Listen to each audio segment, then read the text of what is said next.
Dum bum ba dum bum bum dum ba dum bum ba dum bum dum bum ba dum bum ba dum bum ba dum bum ba dum ba dum bum ba dum bum ba dum ba dum. I have come from distant lands to visit the meetings and assemblies of this country. In every meeting I find people gathered loving each other. Therefore I am greatly pleased. The bond of union is evidenced in this assembly today, where the power of God has brought together in faith, agreement and concord those who are engaged in furthering the development of the human world. It is my hope that all mankind may become similarly united in the bond and agreement of love. Unity is the expression of the loving power of God and reflects the reality of divinity. It is resplendent in this day through the bestowals of light upon humanity. Throughout the universe, the divine power is effulgent in endless images and pictures. The world of creation, the world of humanity may be likened to the earth itself, and the divine power to the sun. This sun has shone upon all mankind in the endless variety of its reflections. The divine will is manifested. Consider how all are recipients of the bounty of the same sun. At most the difference between them is that of degree, for the effulgence is one effulgence, the one light emanating from the sun. This will express the oneness of the world of humanity. The body-politic, or the social unity of the human world, may be likened to an ocean, and each member, each individual, a wave upon that same ocean. The light of the sun becomes apparent in each object according to the capacity of that object. The difference is simply one of degree and receptivity.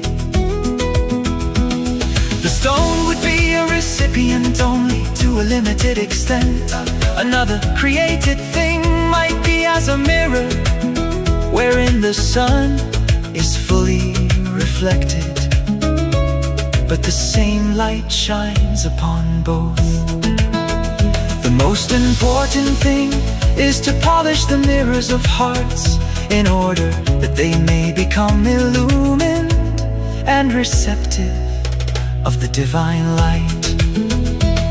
One heart may possess the capacity of the polished mirror, another be covered and obscured by the dust and dross of this world. Although the same sun is shining upon both, in the mirror which is polished, pure and sanctified, you may behold the sun in all its fullness, glory and power, revealing its majesty and effulgence. But in the mirror which is rusted and obscured, there is no capacity for reflection. Although so far as the sun itself is concerned, it is shining thereon, and is neither lessened nor deprived. Therefore our duty lies in seeking to polish the mirrors of our hearts, in order that we shall become reflectors of that light and recipients of the divine bounties, which may be fully revealed through them. This means the oneness of the world, of humanity. That is to say, when this human body politic reaches a state of absolute unity, the effulgence of the eternal sun will make its fullest light and heat manifest. Therefore we must not make distinctions between individual members of the human family. We must not consider any soul as barren or deprived. Our duty lies in educating souls, so that the sun of the bestowals of God shall become resplendent in them. And this is possible through the power of the oneness of humanity.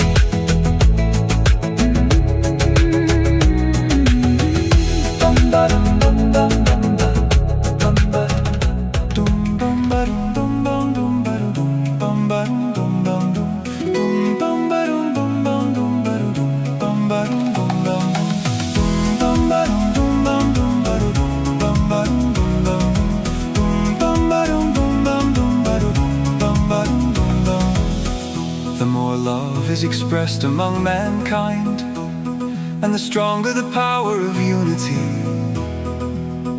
the greater will be this reflection and revelation. For the greatest bestowal of God is love. Love is the source of all the bestowals of God, until love takes possession of the heart. No other divine bounty can be revealed in it. All the prophets have striven to make love manifest in the hearts of men. His Holiness Jesus Christ sought to create this love in the hearts. He suffered all difficulties and ordeals, that perchance the human heart might become the fountain source of love. Therefore we must strive with all our heart and soul, that this love may take possession of us, so that all humanity, whether it be in the east or in the west, may be connected through the bond of this divine affection. For we are all the waves of one sea. We have come into being through the same bestowal, and are recipients from the same center.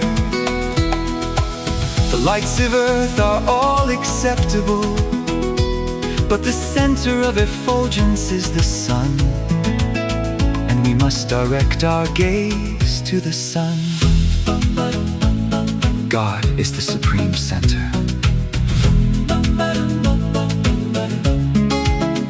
The more we turn toward this center of light, the greater will be our capacity.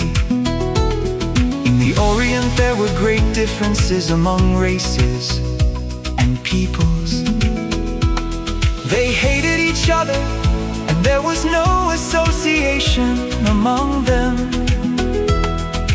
Various and divergent sects were hostile, irreconcilable.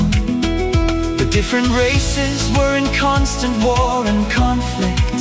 About 60 years ago, Baha'u'llah appeared upon the eastern horizon. He caused love and unity to become manifest among these antagonistic peoples.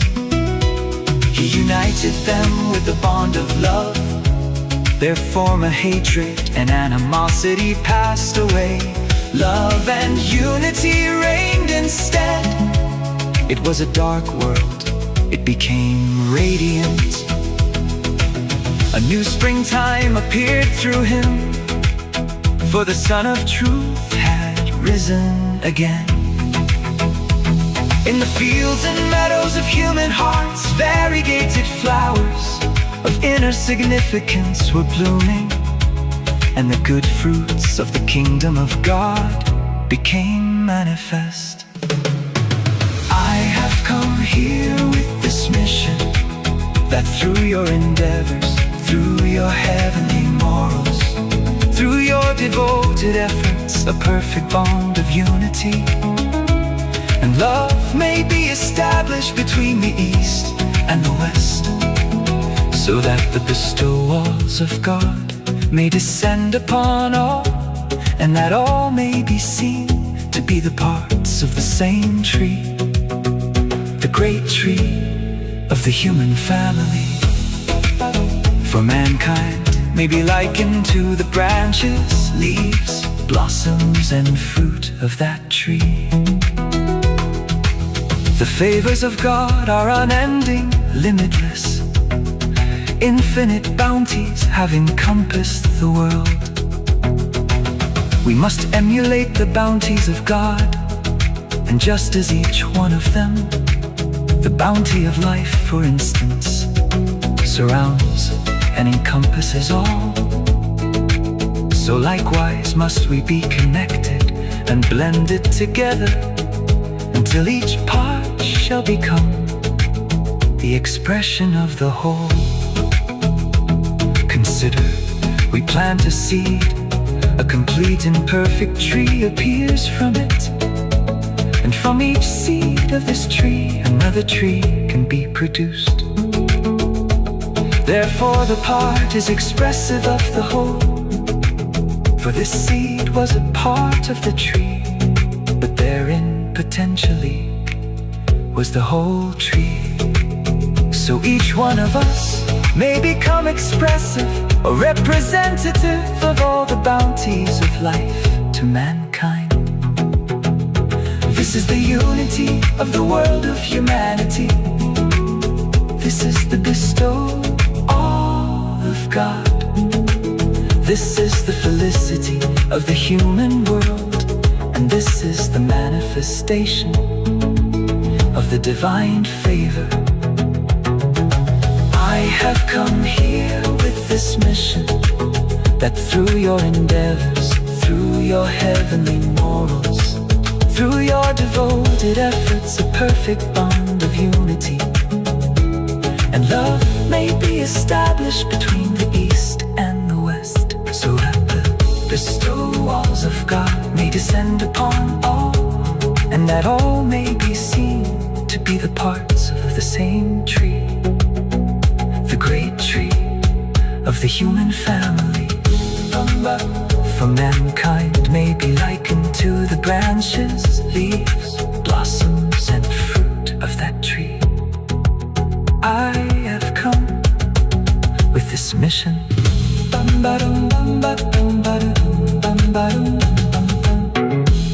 I have come with this mission.